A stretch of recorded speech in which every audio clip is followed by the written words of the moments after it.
Proverbs chapter 31. The words of King Lemuel, the utterance which his mother taught him. What, my son? And what son of my womb? And what son of my vows? Do not give your strength to women, nor your ways to that which destroys kings. It is not for kings, O Lemuel. It is not for kings to drink wine, nor for princes intoxicating drink, lest they drink and forget the law, and pervert the justice of all the afflicted. Give strong drink to him who is perishing, and wine to those who are bitter of heart.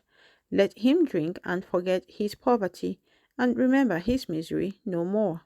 Open your mouth for the speechless, in the cause of all who are appointed to die. Open your mouth, judge righteously, and plead the cause of the poor and needy. Who can find a virtuous wife? For her worth is far above rubies. The heart of her husband safely trusts her, so she will have no lack of grain. She does him good and not evil. All the days of her life she seeks wool and flax, and willingly works with her hands. She is like the merchant ships. She brings her food from afar. She also rises while it is yet night, and provides food for her household, and a portion for her maidservants. She considers a field and buys it. From her profits she plants a vineyard. She girds herself with strength and strengthens her arms. She perceives that her merchandise is good, and her lamp does not go out by night. She stretches out her hands to the distaff, and her hand holds the spindle. She extends her hand to the poor. Yes, she reaches out her hands to the needy. She is not afraid of snow for her household, for all her household is clothed with scarlet. She makes tapestry for herself. Her clothing is fine linen and purple. Her husband is known in the gates. When he sits among the elders of the land, she makes linen garments and sells them, and supplies sashes for the merchants. Strength and honor are her clothing. She shall rejoice in time to come. She opens her mouth with wisdom, and on her tongue is the law of kindness.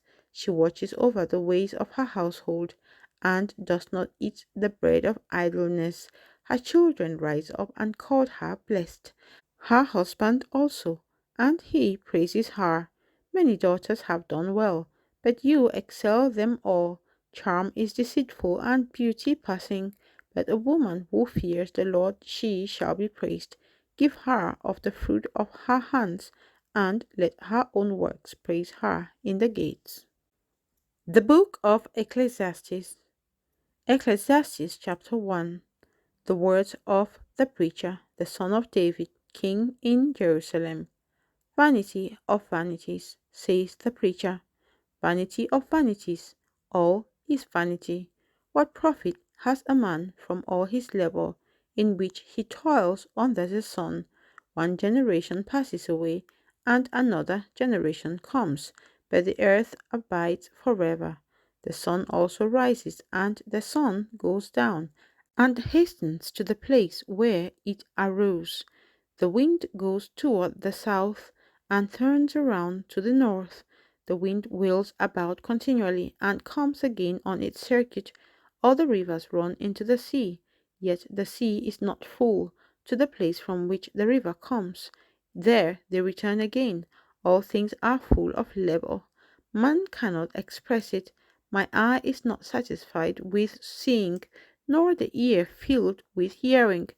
That which has been is what will be. That which is done is what will be done. And there is nothing new under the sun.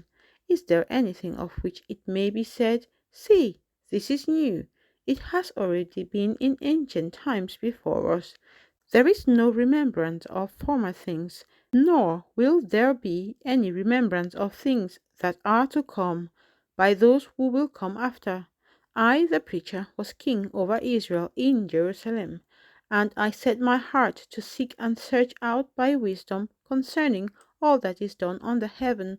This burdensome task God has given to the sons of man, by which they may be exercised.